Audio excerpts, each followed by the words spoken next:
అరే ఓ, జైగా జైగా కోరే బొక్క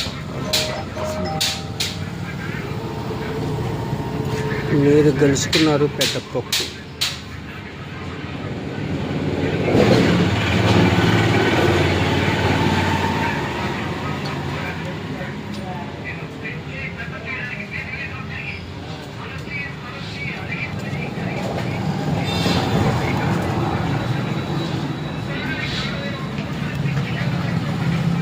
నా ఛానల్ వెళ్ళకపోతే నీ ఛానల్కి హెడ్ని పండుగ చేసుకుంటాను.